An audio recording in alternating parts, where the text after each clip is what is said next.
नमस्कार, प्रवास साक्षी देख रहे हैं आप। आपके साथ मैं हूं अंकित सिंह। कार्यक्रम है चाय पर समीक्षा और हमेशा की तरह इस कार्यक्रम में मौजूद रहेंगे प्रभा साक्षी के संपादक नीरज कुमार दुबे, लेकिन इस बार वर्चुअल माध्यम से हमारे साथ जुड़ रहे हैं। सर, बहुत स्वागत है आपका। कैसे हैं आप सर? धन्यवाद अंकित जी। धन्यवाद धन्यवाद।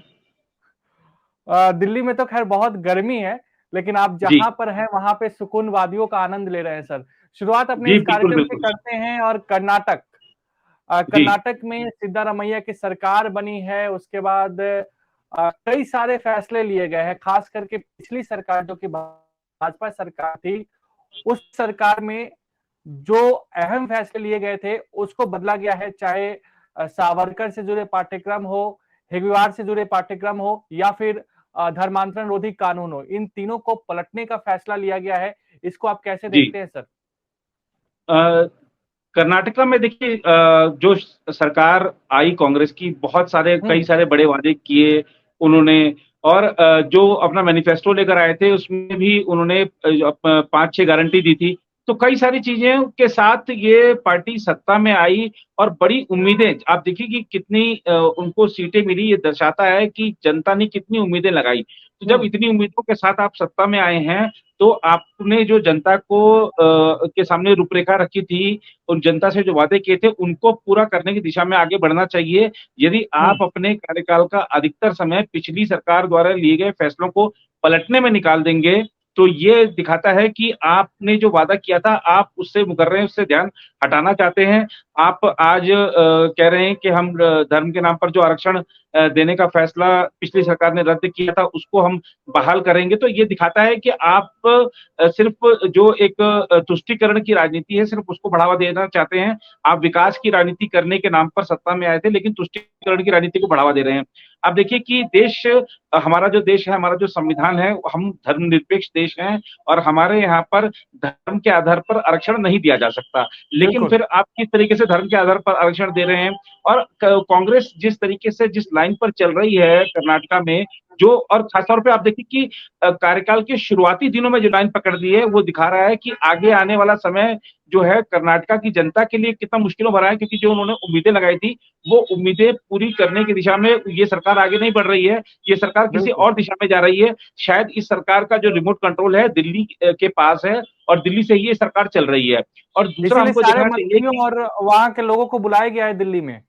जी, और कि आगे किस तरीके से देखिए, अब जब वहां पर सत्ता में आ गए हैं तो आपको किस तरीके से क्या राजनीति करनी है ताकि अन्य राज्यों में जो चुनावी राज्य हैं वहां पर उसका लाभ मिल सके। कांग्रेस को ये भी रणनीति बना चुकी होगी शायद अब तक। और दूसरा हमको ये भी देखना चाहिए कि कर्नाटका में जिस तरीके से कांग्रेस एक हार्ड लाइन पकड़ रही है, मध्य प्रदेश जो चुनावी राज्य है वहां पर सॉफ्ट लाइन पकड़ रही है। तो कांग्रेस को पहले ये डिसाइड करना चाहिए, पहले एक निर्णय लेना चाहिए कि हमको सॉफ्ट हिंदुत्व की लाइन पे रखना है या हार्ड हिंदुत्व की लाइन पे रखना है, हमको तुष्टिकरण की राजनीति करनी है, हमको करना क्या है। मुझे लगता है कांग्रेस कंफ्यूजन में है और इसी हम्म। कंफ्यूजन में वो हर राज्य के लिए अलग रणनीति बनाती है। और जब अलग रणनीति अलग अलग राज्यों के लिए होती है तो जनता समझ जाती है कि ये सिर्फ इनका चुनावी हथकंडा है और ये भरोसे के काबिल नहीं है। तो ये बिल्कुल। चीजें खासतौर पर जिस पार्टी ने इतने सालों तक शासन किया है, आप देखिए कि धर्म की राजनीति में कांग्रेस क्यों पड़ना चाह रही है, क्यों इस तरीके का आरक्षण। ये देखिए, आरक्षण का जो खेल है ना वो क्या है, आग से खेलने के बराबर है। आप आज आरक्षण दे रहे हैं धर्म के नाम पर कर्नाटका में, कल को किसी और राज्य में देंगे, कल को ये जो धर्म के नाम पर आरक्षण है इसकी आप वो इसका क्राइटेरिया बढ़ाएंगे। इसका जो आपने अभी मान लीजिए 4% दे रखा, 5% दे रखा, आप कल को लोग आएंगे इसको आप 10% कीजिए, आप किसका काटे देंगे। तो देखिए, आरक्षण की राजनीति बहुत घातक होती है। कांग्रेस को ऐसी घातक राजनीति नहीं पड़ना चाहिए। जो विकास के वादे किए गए थे उस पर आगे बढ़ना चाहिए। और जिस तरीके से जैसा आपने कहा भी कि दिल्ली में बुलाया गया है, दिल्ली में अभी आप सुनने खबर मैंने भी पढ़ी कि सिद्धारमैया जी को महाराष्ट्र में भी बुलाया गया, वहां पे प्रदेश कांग्रेस की तरफ से। तो कांग्रेस ये जो खेल खेल रही है कर्नाटका में अन्य राज्यों में ले जाएगी, तो वो उसको कांग्रेस को समझना चाहिए कि वो ऐसी बॉल डाल रही है बीजेपी के सामने जिससे कि बीजेपी के बैट्समैन है वो छक्का मार देंगे। और वो ऐसे कई बार आत्मघाती कदम कांग्रेस उठाती है।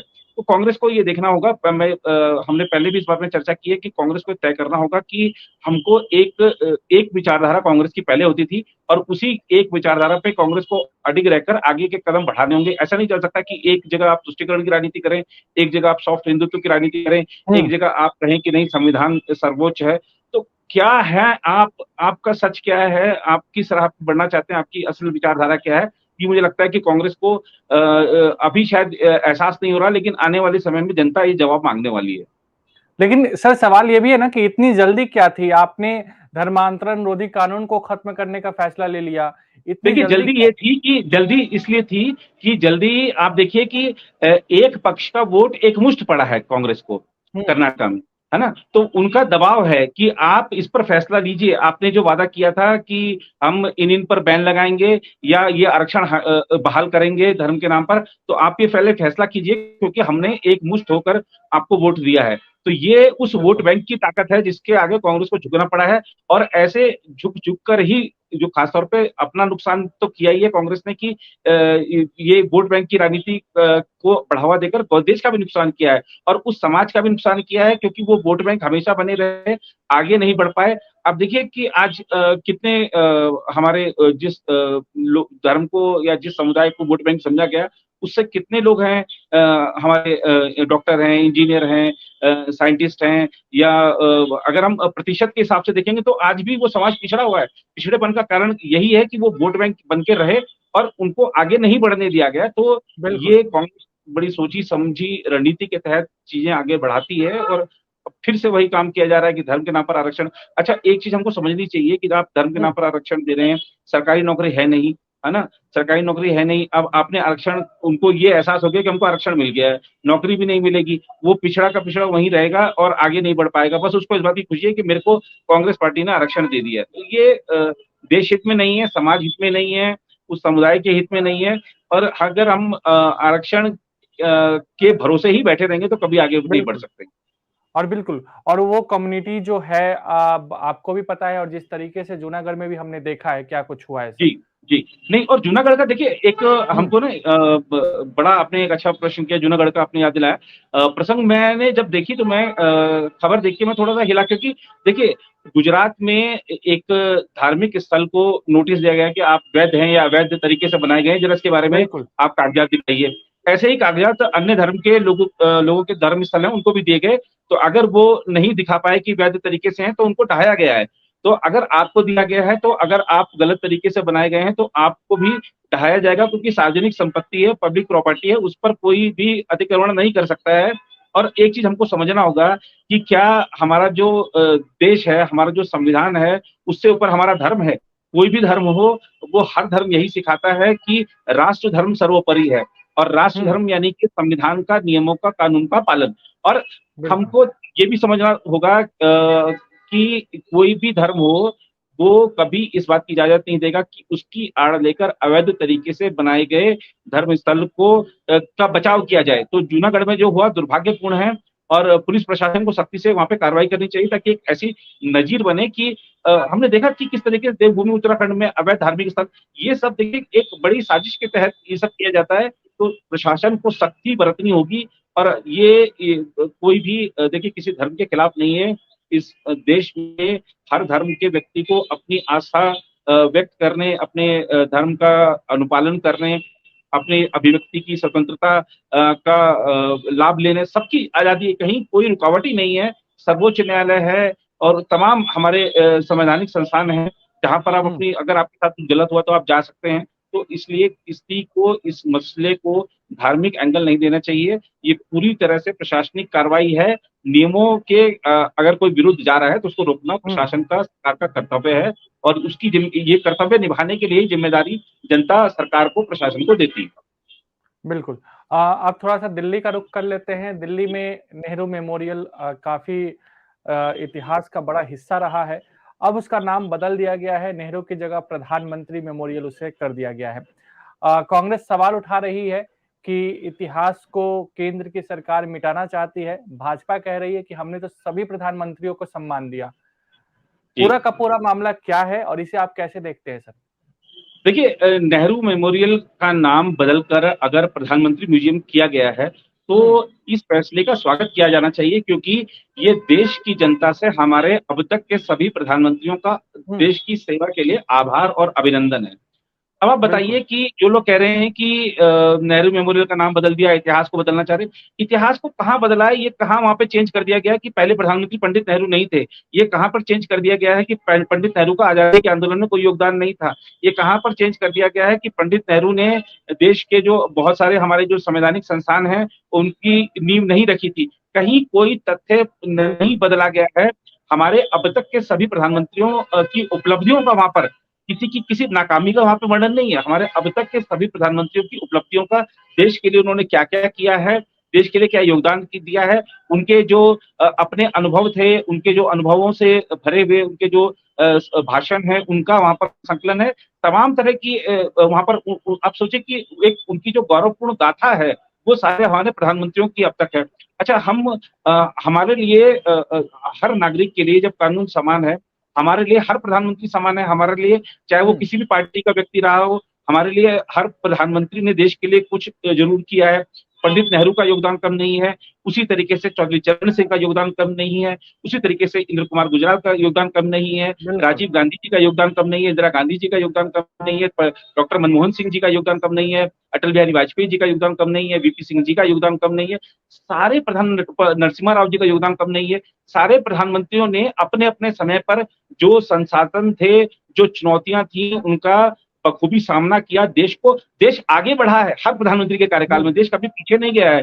देश पर आज हम जो वैश्विक परिस्थितियाँ देख रहे हैं, हमारे आप पड़ोस में देख लीजिए, श्रीलंका जिस स्थिति से गुजर रहा है, पाकिस्तान जिस स्थिति से गुजर रहा है, मालदीव जिस स्थिति से गुजर रहा था, या और जो संकटों से गुजरा है, हमारे सबके प्रधानमंत्रियों ने, अभी हमारे प्रधानमंत्री नरेंद्र मोदी जी को देखिए, दुनिया की सबसे बड़ी जो महामारी थी, उसका सामना कितनी कुशलता से भारत ने उनके नेतृत्व में किया।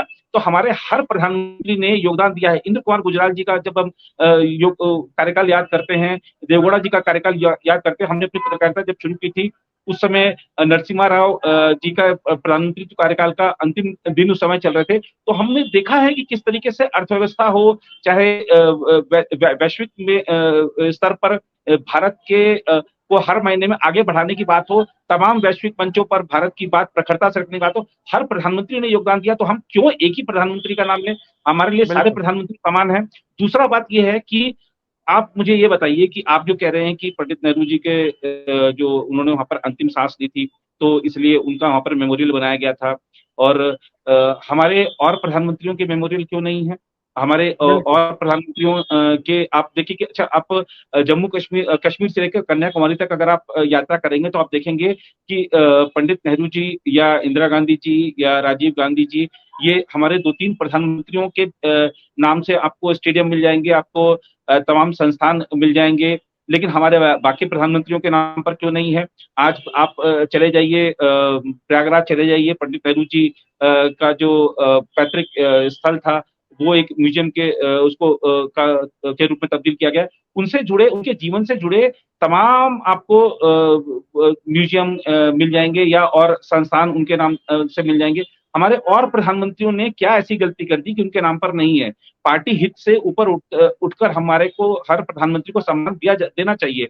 और हमारे जो पंडित नेहरू जी का जो कह रहे हैं कि योगदान कम कर दिया है, अब हम बात कर तो रहे हैं कि कश्मीर से लेकर कन्याकुमारी तक आज भी अगर आप देखेंगे, तो सर्वाधिक अगर किसी पूर्व प्रधानमंत्री के नाम पर संस्थान है, तो पंडित नेहरू जी के नाम पर। तो उनको चाचा नेहरू बच्चे उनको कहते थे, तो उनको कौन भुला सकता है? कौन इतिहास में उनके योगदान को मिटा सकता है? कोई इतिहास नहीं बदल सकता। इतिहास बदलने की ताकत समय ने किसी को नहीं दी है। नया इतिहास लिखने की ज़रूर दी है ताकत। तो वो जो नया बिल्कुल। इतिहास लिखना चाह रहे हैं, वो लिख रहे हैं। और जो सिर्फ़ इतिहास की बातों को लेकर, या आपने मेरे को हमारे पूर्वजों के लिए आपने असम्मान क्यों व्यक्त किया, इस तरीके की बातों के भ्रम फैलाकर जो राजनीति कर रहे हैं, उनको राजनीति करने दीजिए। देश समझ रहा है, पंडित नेहरू जी का योगदान कहीं योगदान उनका कहीं कोई नकारा नहीं गया, कहीं कमतर नहीं दर्शाया गया है। अगर आप उस प्रधानमंत्री म्यूज़ियम का दौरा करेंगे, तो आप सभी प्रधानमंत्रियों को समान रूप से वहाँ पर महत्व दर्शाया गया है। किसी के साथ कोई अन्याय नहीं किया गया है, और ये हम सभी के लिए गौरवपूर्ण बात है कि हमारे सभी प्रधानमंत्रियों की उपलब्धियों का, हमारे सभी प्रधानमंत्रियों के पूरे जीवन यात्रा का एक जगह पर संकलन है, इसके लिए हमको प्रधानमंत्री नरेंद्र मोदी जी का आभार व्यक्त करना चाहिए। और मैं बार-बार वही आपको मैंने शुरू में भी कहा है कि ये जो मेमोरियल बना है, ये किसी प्रधानमंत्री का अपमान नहीं है, पंडित नेहरू जी का अपमान बिल्कुल, नहीं है। ये देश की जनता की ओर से हमारे सभी प्रधानमंत्रियों का आभार और अभिनंदन है देश की सेवा के लिए। बिल्कुल सर। तो सर आप हमारे साथ जुड़े और इतनी सारी बातें की उसके लिए आपका बहुत-बहुत शुक्रिया सर। आप दिल्ली जल्द आइए और धन्यवाद, फिर अगले धन्यवाद। सप्ताह हम चाय पर समीक्षा में आमने-सामने होकर बात करेंगे। जी, फिलहाल आज के जी, इस चाय पर समीक्षा कार्यक्रम में इतना ही। दीजिए इजाज़त, नमस्कार। नमस्कार। अगर आप भी लेना चाहते हैं देश दुनिया की तमाम जानकारी तो आज ही सब्सक्राइब करें हमारे चैनल को। साथ ही नीचे दिए बेल आइकन को जरूर दबाएं ताकि हर अपडेट आप तक पहुंच सके।